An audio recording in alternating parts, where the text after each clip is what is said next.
이번에 전주시장 후보에 출마를 하셨는데 출마하게 된 배경이 있을 것 같은데. 예, 우선 첫 번째로는 밤 8시면 불이 꺼지는 침체된 전주, 그리고 경제적인 측면에서 너무나 낙후된 전주, 더 이상 이대로 둘 수 없다는 생각에 출마를 결심하게 됐습니다. 전주시장이 되시면은 정부 부지사만의 그 정책이 있을 것 같은데. 좀 소개 좀 해주세요. 결국에는 전주가 과거에 조선시대 3대 도시에서 지금 셀 수 없을 정도로 뒤처진 이유는 농업시대에는 충분한 경제력이 강했지만 지금 산업화 시대에 산업화를 뒤쫓아가지 못해서 생긴 현상입니다. 현재 그 젊은 청년들이 일자리가 없어서 전주를 고향을 버리고 떠나는 이런 현실을 타개하기 위해서는 무엇보다도 첫 번째로는 기업 유치 그리고 공공기관 유치를 통해서 우리 젊은이들이 취업할 수 있는 일자리를 만드는 것이 무엇보다도 가장 시급한 현안 과제라고 지금 생각하고 있고 그것 자체가 가장 중요한 정책 과제가 돼야 된다 이렇게 생각하고 있습니다. 아울러서 지금 최근에 가장 전주시의 현안인 대한방직터라든지 종합경기장 개발과 관련해서는 대한방직터 경우에 민간이 투자해서 개발하겠다는데 행정에서 막아야 될 이유는 전혀 없다 이렇게 생각하고 있고요. 두 군데를 연계해서 보면 대형 백화점 그리고 최상급의 호텔 그리고 최소한 국제행사 개최가 가능한 컨벤션 아울러서 중앙공원이 없는 전주에 공원다운 공원 그리고 4가지 시설은 빠른 시일 내에 착수를 해야 된다고 지금 생각하고 있습니다. 지금 3대 목표를 가지고 출마를 하셨는데 일자리 그리고 청년혁신 또 엘리트 경제. 일자리는 알겠는데 청년혁신하고 엘리트 경제 이 부분 좀 더. 일자리는 방금 말씀하신 대로 기업 유치, 공공기관 유치를 통한 일자리 창출이 핵심이라는 말씀이고 청년 혁신 시장이라고 제가 말씀을 드린 이유는 전주가 침체하는 이유 자체는 젊은이들이 전주를 떠납니다. 근데 그 떠나지 않게 하기 위해서는 사실은 출산부터 보육, 교육 그리고 대학생 졸업 후에 취업까지 일관성 있게 청년 정책을 혁신을 해야 되기 때문에 청년 혁신 시장이라는 타이틀을 붙였고요. 특히나 이제 교육이라는 게 교육청이 있기 때문에 행정에서 느슨한 경우가 많은데 지방 자체의 핵심은 교육에 있고 그 교육을 행정이 이렇게 남의 일 바라보듯이 바라봐서는 절대 안 된다. 그래서 청년 정책이라고 하는 부분을 근본적으로 바꿔야만이 전주의 미래가 있을 수 있다는 생각에 청년 혁신 시장이라는 제목을 달았던 것입니다. 또 엘리트 경제라고 또 말씀하셨는데 이 부분은 또요. 지금까지 전주시를 보면 경제를 제대로 알고 경제 부처에서 근무를 해본 경험이 있는 분이 사실은 없었습니다. 아, 그래요? 그리고 그러다 보니까 지역 자체에서 조직 전문가라든지 소위 말하는 선거 전문가가 리더가 되는 경우가 있었는데 그 정도의 어떤 기존의 선거 전문가, 조직 전문가가 리더가 돼서는 전주 정말 해야 할 일이 많은데 이 난제를 풀어가기가 어렵다. 그래서 제대로 된 경제 경험을 했던 역량이 있는 엘리트 경제 전문가가 시장이 돼서 이 지역의 경제를 풀어나갈 때만이 전주의 발전이 그리고 희망이 있을 수 있다고 보고 있습니다. 결론적으로는 새 시대에 맞는 새로운 새 인물이 필요한 시기가 바로 지금이다 이렇게 말씀드리겠습니다. 오 후보님만의 장점. 뭐 첫째는 말씀드린 대로 경제에 대한 부분은 어느 누구한테도 주지지 않는 전문가고요. 제가 NC 합격해서 기재부 지방에서 근무를 해봤고 중앙당에서도 근무를 해봤기 때문에 그 부분은 확실하다는 생각이고 두 번째로 말씀드리면 무슨 일을 하려면 결국에 돈이 필요한데 그 예산 부서에서 근무한 경험이 저한테는 굉장히 큰 자산이다 이렇게 생각을 하고 있습니다.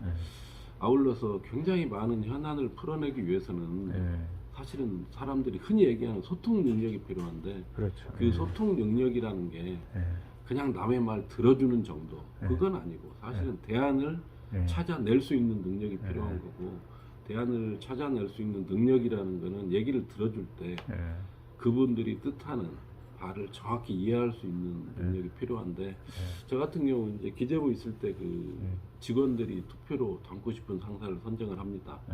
근데 거기에서 제가 3년 연속 닮고 싶은 상사에 선정이 돼서 명예의 전당에 지금 올라가 있는 상태입니다. 그러려면 밑에 직원들이 닮고 싶은 상사 뽑을 때 밥 잘 사주고 뭐 술 잘 사준다고 반드시 뽑는 건 아닙니다. 그렇죠. 기본적인 업무 능력이 있어야 되고 거기에 플러스해서 상하 간, 직원 간 소통할 수 있는 능력이 있어야만이 뽑아주는 거기 때문에 아까 말씀드린 경제와 예산 플러스해서 소통 능력을 가지고 있기 때문에 이 부분은 어떤 다른 출마 예상자들에 비해서 훨씬 더 큰 강점이라고 생각하고 있습니다. 그리고 이제 전주는 예산을 끌어당길 수 있는 정치력이 있는 분들이 그동안 부재였다 이렇게 이야기를 하세요. 그 부분은 어떻게 생각하세요? 말씀하신 대로 그 부분이 국회의원이 300명인데 기재부에서 예산 당국, 재정 당국에서 신경을 쓰는 국회의원은 사실 그렇게 많지 않습니다.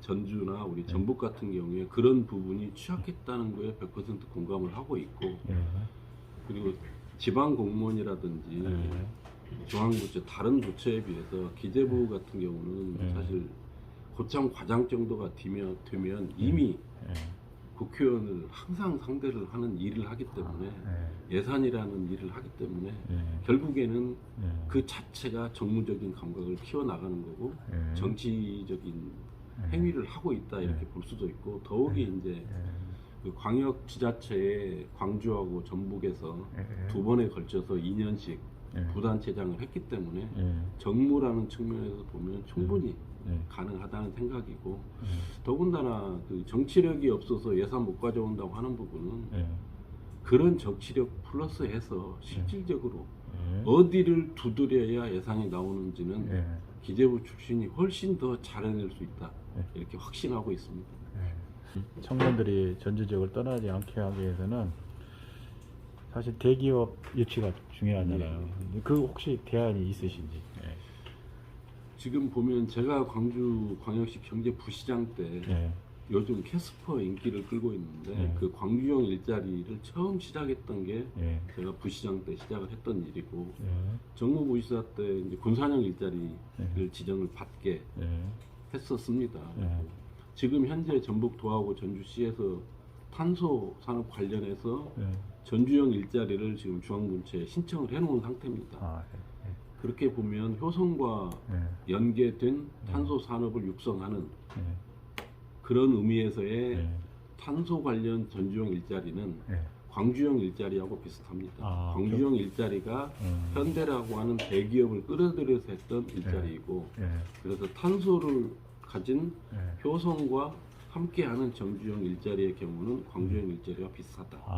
그렇다면 제가 이제 그 책임을 맡게 되면 군산의 경우에는 근데 조금 다릅니다. 군산의 경우에는 대기업에 끼어든 게 아니라 중소기업의 어떤 컨소시엄을 통해서 일자리를 만들어내는 약간의 성격이 다른데 전주 경우에 이제 대기업이 끼어든 탄소, 그다음에 중소기업이 연합할 수 있는 군산형 일자리와 같은 유사한 일자리를 만들어내야 된다고 보고 있고 아울러서 이제 전주 같은 경우는 문화예술, 체육, 관광 플러스 종교 거기에 역사까지 굉장히 많은 사실은 문화 자산을 가지고 있습니다. 이 문화 자산을 산업화에 연결시킴으로 인해서 일자리를 만들어내는 방식, 문화유산을 일자리로 만들어내는 방식에 제가 지금 전주형 일자리를 구상을 하고 있다는 말씀을 드리겠습니다. 교회가 관심이 있는 그 분야가 두 가지 분야가 있고요. 첫 번째가 차별금지법이에요. 그리고 이제 출산입니다. 지금 마이너스 0.8 정도 되잖아요. 평소 차별금지법에 대한 입장이라고 할까요? 그 부분. 차별금지법의 경우에 근본적으로는 차별금지하는 것은 앞으로 미래로 가기 위한 나아가야 될 방향인 것만은 분명하다는 생각이고 어느 수준에 맞춰서 국민의 인식과 수준에 맞춰서 나가야 되지만 궁극적으로는 차별 금지라고 하는 것 자체는 가야 될 방향이라는 인식을 가지고 있고 무슨 뜻인지 알겠고요.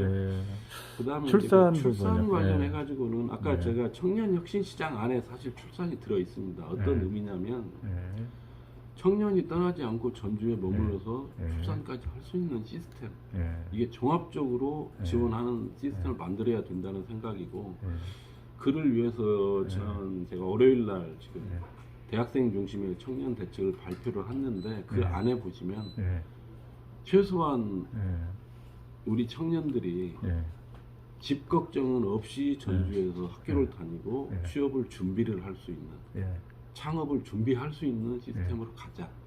그래서 제가 33제곱미터의 경우에는 임대주택을 임대보증금 1,000만 원에 월세 10만 원 그리고 85제곱미터의 경우에는 임대보증금 5천만 원에 월세 15만 원에 제공을 하겠다. 청년들한테. 거기에서 중요한 문제는 아이를 하나 출산하면 임대료를 반으로 깎아주고 아이 둘을 낳는 경우에는 아예 월세 없는 임대를 시행하겠다고 제가 공약을 했습니다. 그러니까 아이를 낳아서부터 보육, 중고등학교, 대학교, 취업까지 이어져서 다시 이 젊은이들이 아이를 출산했을 때 또 월세도 걱정 없이 이 지역에서 살 수 있게 만들겠다는 취지고 아울러서 요즘 통상 공공임대주택의 경우에 보면 10년 임대하고 분양으로 전환을 하다 보니까 임대주택 물량이 늘어나질 않습니다. 다시 분양해버리니까. 그래서 전주형 그 청년 임대주택의 경우에는 임대 후에 그 청년이 다른 데로 옮겼을 경우에 다시 다른 청년한테 임대가 계속 이어질 수 있도록 해서 청년 임대주택 물량이 계속 늘어나가는 그런 도시를 만들면 이런 정책을 최소한 10년에서 20년 정도만 하게 되면 전주에 사는 청년의 경우에는 주택 문제 때문에 뭐 걱정 이거는 없는 도시로 저는 바뀔 수 있다 이렇게 생각을 지금 하고 있습니다.